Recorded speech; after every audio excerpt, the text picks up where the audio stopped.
But you can all have your different groups, but you still do it together. That came to fruition last night when we were talking about it. You can use anybody's groups. Miami's working really hard right now. Some of these things were said already, and some have just started, but the tangible things were important. I thought taking the breath was important, just needed a breather, right? I thought that was important. That's actually tangible for the players. Forming the coalition, I thought was fantastic because that's the future. It's not just now, but forming a coalition with coaches and players and ownership and the league, and then hiring other people to come in to help work that, I thought it's huge to get that done.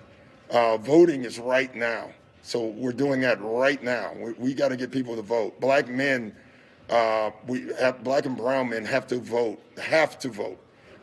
and so the registration, the suppression right now has never been higher. Our players understood that, and so that's important. And so we just got to keep moving forward. And then the George Floyd bill, we got to get that on the floor. We have to, and so we're going to work to get that done as well.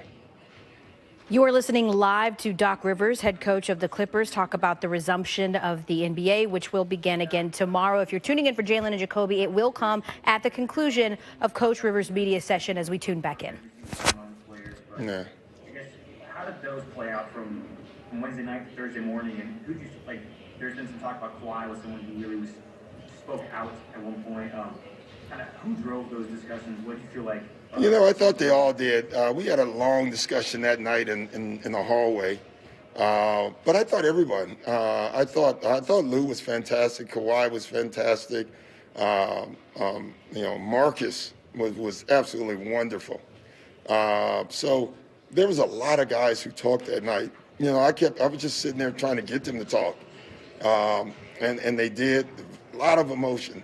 I think the thing I learned as a coach, where I would honestly admit that I didn't see how much effect the bubble has. The bubble has an effect, guys, and I'm the first to say I missed that. And so I got to be better in seeing that, how we can make this experience better for our guys. That's nothing to do with politics or anything else. That's to do with real life, and so we have to really monitor that better. And I'm the first to say I knew it was hard, but I didn't see the impact. So we have to do better there.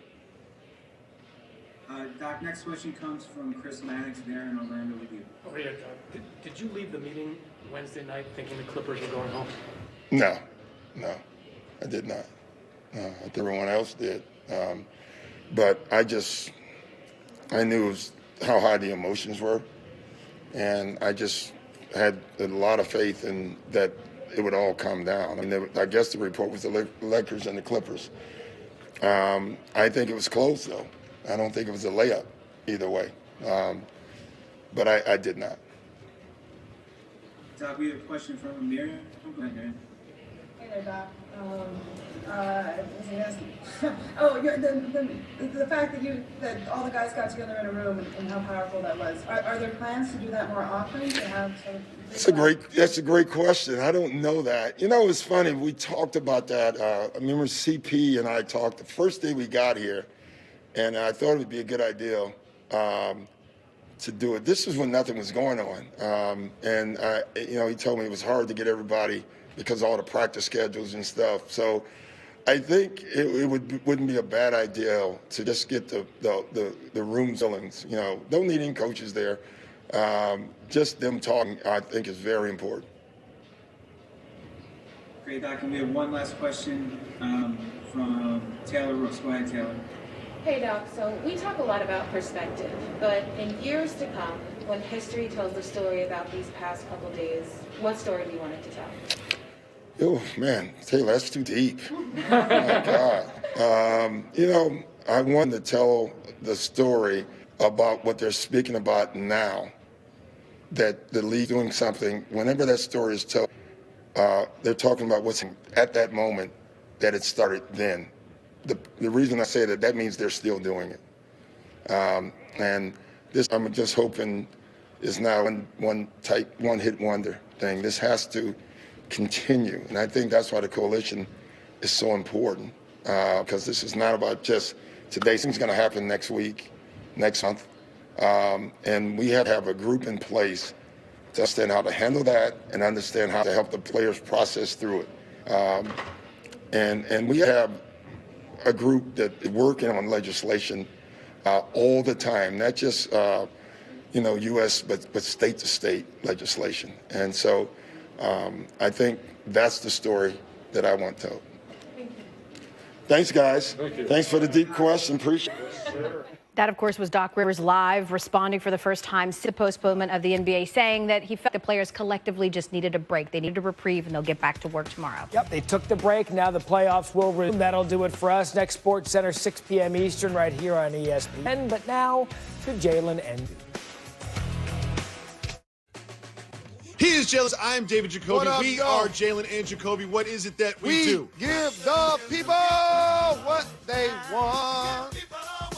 Jalen, the NBA players have decided to return to play to continue the playoffs. Do you think this was the right decision considering everything that's going on? After you boycott and you get back to the issues that are hurting our hearts, when you really pay attention to what Paul George said about his anxiety and depression, when you see the frustration of George Hill about being in the bubble, or Jaylen Brown talking about he wish he could protest, all of a sudden the players realize if we're going to be in the bubble, we might as well complete the task. However, while completing the task, let's get the conversation back towards social justice. And they did just that. Other leagues followed. It was a monumental move. I'm so very proud. And yes, finish the season. You know why? Allow this revolution to be televised. People who don't like the slogans on the back, liberation, say his name, say her name, education reform, vote, make them watch that or not. Make them see Black Lives Matter on the court or not. And for all of the NBA's partners, remember, don't judge anything right now based on numbers, because the grand number that we will be getting if these players get very dissatisfied is 0. That's what we're comparing it to. So as long as we're getting any basketball, as long as we're getting any support and any viewers, that's the win. First, I want to commend all of the NBA players and the whole NBA community for what has happened, not just in the past 48 hours, but for during this entire bubble experience. The Black Lives Matter on the court, the slogans on the back of the jerseys, the press conferences turning away from talking about basketball, but to talking about social injustice. But my question for you is this, is with even all of that happening, it wasn't enough to change society in a meaningful way. And we know that when we watch the video of Jacob Blake. Now, Jalen, how do you think things will change from pre and post the Bucks and the other teams not playing those games for 2 days? Well, one thing that's going to change is that now when somebody punches the bully, it gives everybody else courage. And shout to the WNBA. Everybody who follows our show knows how much we love what they do on and off the floor. It now gave strength to soccer, some of the teams in baseball. NHL has to acknowledge it. Osaka basically not doing her match in tennis led to them canceling matches. Bubba Wallace, what he did, ultimately leading them to take down the Confederate flags. It's progress. And I'm going to give you a sports connotation, a way to think of it. It's field position. That's all. It's field position. We already understand that we're not going to score the game-winning touchdown and walk off like Peyton Manning in our final year. I know that's not going to happen. But we get 2 or 3 first downs, Jacoby, then we punt. Then we get the ball back again. We're slowly starting to inch towards trying to allow the world to not only acknowledge our pain, but help support where they can. In such a monumental, historic, and strange summer, it really did feel like Wednesday night when I sat down to watch the Bucks Magic game, and I started looking at Twitter, and I realized the Bucks were not coming out. In that moment, I had one of those epiphanies, like, I am watching history right now. How do you think this moment will be remembered through decades? It was one of my favorite moments in the history of sports, because a lot of times your dignity has to be bigger than a dollar. And there will be ramifications if you decide not to play, the collective bargaining, and you don't want to upset your owners and this things of that nature. But as a Black community, we have to understand that usually we're the employee, like the NBA is in this case, because we don't own any corporations. We don't own any networks. So yes, we are the employees, but you know what we do control? We're the product. And when you go and buy something, the product dictates how much your value really happens towards the marketplace. And you can't just replace the entire Lakers roster. You can't just replace the entire Bucks roster and put the same quality out there. So when your sport is 74% Black like the NBA, 80+% Black for the WNBA, and even the NFL, you have to find ways to use that real estate to let your voice be heard. And we're talking about athletes defining and changing policy and calling senators and telling their citizen to vote. Where the elected officials at? I was watching TV last night, Jacoby. I didn't hear nobody say Black Lives Matter. And so as that rhetoric about anarchists being described to people who protest and want social justice, that just fuels the movement. And hopefully it puts people in position to make quality decisions as they get a chance to vote coming up. And watching the Bucks with masks on read that statement, it really called back to a lot of images where athleticism and athletes and activism intersect. And you think about that picture that you have behind you every day in the studio with the Ollie. You think about some of the things that Tommy and John did at the '68 Olympics, Bill Russell and Muhammad Ali. There's history of athletes and Black athletes being catalysts and fighting against social injustice, that these athletes that we are seeing in bubble during a pandemic will be remembered along with some of the images you see right now. Absolutely. And you know how much pride I take in the imagery for our show, and very grateful that we've gotten a chance for 10 years to display that to mass multimedia. When we first started doing the show, the mass multimedia shows basically had helmets or bobbleheads or magazine covers. And so we wanted to go and bring the culture to the masses. And we've had two of those gentlemen on our show, and we took pride in having the legends of Jim Brown and Kareem Abdul-Jabbar on the show. And as you see history, look at their greatness, Tommy Smith and John Carlos, Bill Russell, what he dealt with in Boston, Colin Kaepernick, Mahmoud Abdul-Rauf. All of those people have very distinct things in common. They were ostracized by society and vilified for their peace. And now that it's 2020 and these athletes have stand on the shoulders of those giants, they know their economic power and they know their actual value in the marketplace. And they're using that scenario of being rich per se to influence their ownership that is wealthy to make change in the community that they all entertain, but they all should be influencing.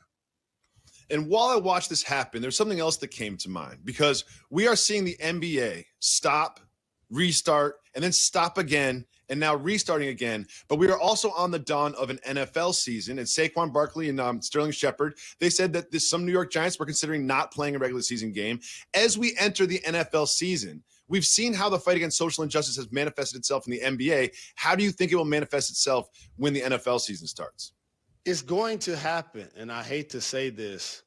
Other instances continue to take place. There's a litany of names that we've mentioned over the last 4 months, Jacoby. I can't act like we go 4 minutes. I can't act like we're going to go 4 seconds, 4 minutes, 4 days without it happening again. And so when it does take place, I'm going to give you the graduated difference. NBA players completed their regular seasons and in theory got all of their checks. A lot of this is about strategy and about timing. So now that you're in the playoffs, plus everybody's in the bubble, forced to see one another, communicate with one another, all in the same place at the same time, it creates a cocoon for change. The NFL and lastly, NBA owners seem to be more apt to listen to their players and allow them to express themselves, even if they don't believe in those values per se. NFL players start to express themselves, then that league becomes the shield. And then it's like, wait a minute, let's find a different thing to do during the anthem. Let's find another way to express ourselves and not engage in affecting the bottom line. And so these players are going to be tasked with having guys that decide that they don't want to play. And then it's going to be other players that do want to play. Now, the NBA went through that as well. But here's the difference. Enter the Milwaukee Bucks. There got to be somebody to take a stand. And it happened in their backyard. So for the NFL owners, let's see if they muzzle the movement. I believe that they will. And when that happens, they're going to put the players at a crossroads. But another thing that's going to take place, NBA owners, NFL owners, y'all players are watching. And when they start to become free agents, they're going to keep score. And those will be the least popular teams as the musical chairs continue to happen moving forward as it relates to decisions about their careers. That's a really good point. And about his own players' involvement in this movement, head coach of the Bucks, Bruce Arians, had this to say. The responsibility is to take action. I don't know that protest is an action. You know, I think each guy has a personal thing. I would beg them to take action, you know, find a cause and either support it financially or do something to change the situation, because protesting doesn't do crap, in my opinion. I've been saying it since 1968. Jalen, your thoughts on his statement? So I'm going to always stay true and fair to who I am. And okay. I stress that I believe that white silence is violence. And I also acknowledge that whether it's Drew Brees or whatever somebody's political beliefs are, I want people to express themselves. I'm not going to vilify them. I don't want them to hide in the closet. So I appreciate him taking his platform to try, in his opinion, to explain what's been happening in our country since 1968. He's somebody you can have a conversation with and try to get towards a solution. But what I want to teach him that's extremely important for us, protesting has done everything. That term gets thrown out there so very much that we don't acknowledge that there are multiple types of protests.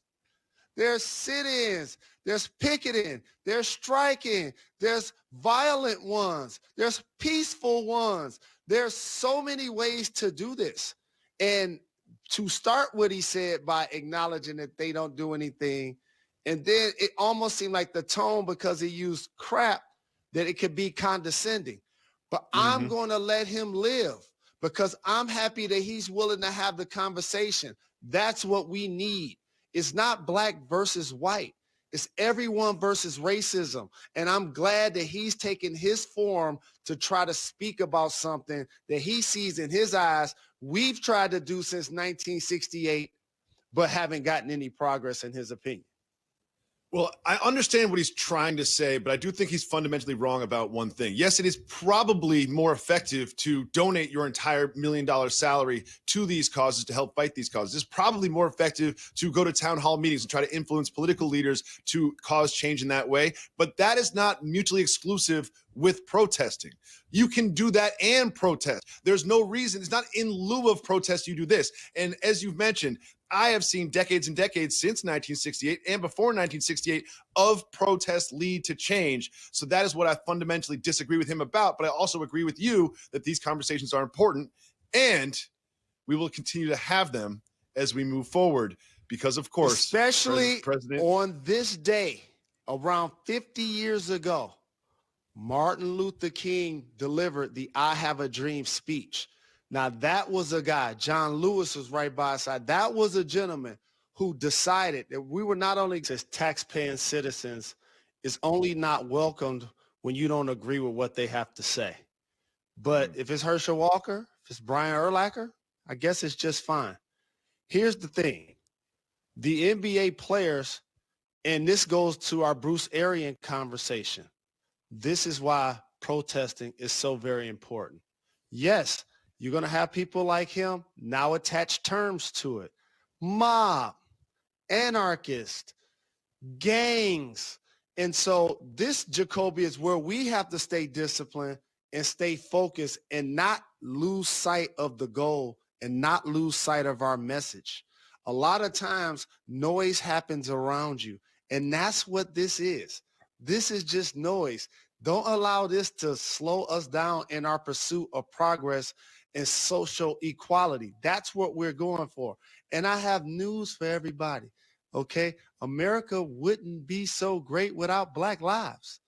It wouldn't. So if you're touting that, you got to think about the people who gave their blood, sweat, tears, and free labor to this country.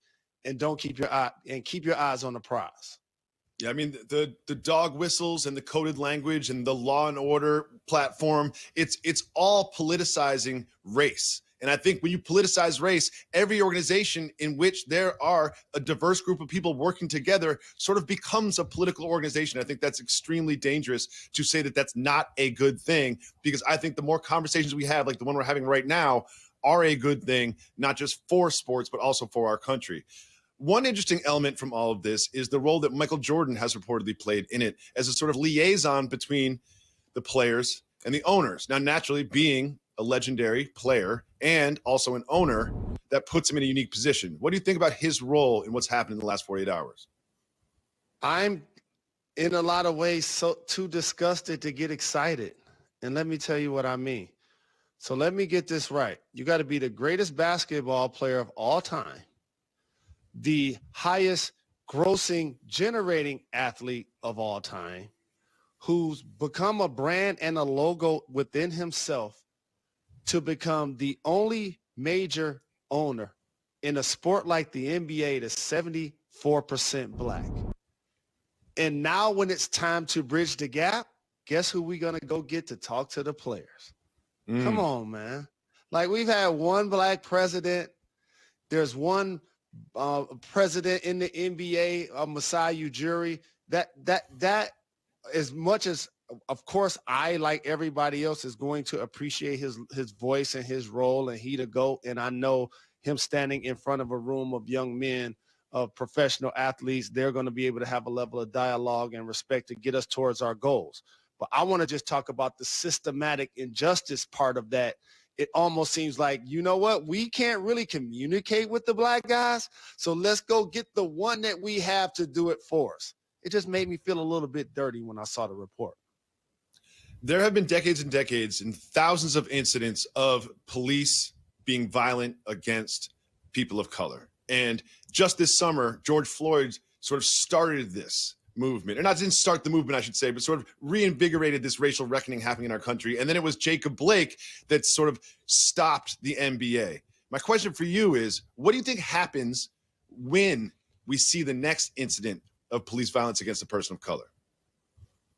I think as these situations keep happening and the rhetoric you just described is taking place from higher offices, all that does is snowball the movement, especially for young people who look at the adults and say, we don't think like that.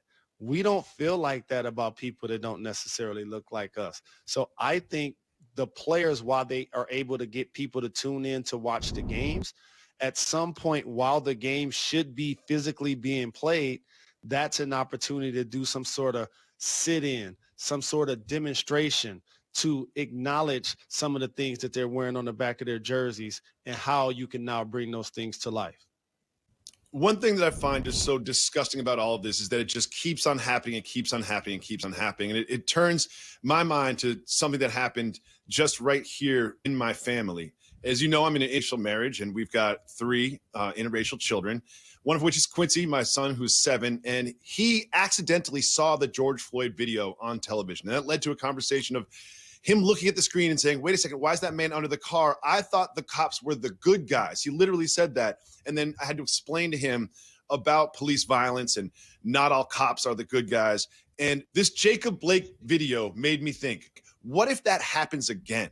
What if it happens again? What if he sees this again and he sees it just a few months after he saw one previously? And that's really telling of where we are when an innocent 7-year-old boy who just loves Star Wars and construction trucks is having to be faced with this sort of violence against people that look like him on television. And it made me think to you, Jalen, how do you speak to your children, and how should parents talk to their children about these incidents?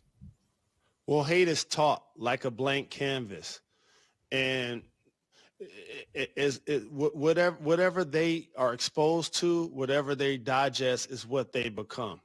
So you continue to acknowledge the principles that you want to be bestowed upon you. Respect others. Think about their feelings. Be a please and a thank you and an appreciative type of person. And also make quality decisions. And even if you do all of that, because of your skin color, you're going to still have to work 2 times as hard and get paid half as less. Well put. We'll continue with more right after.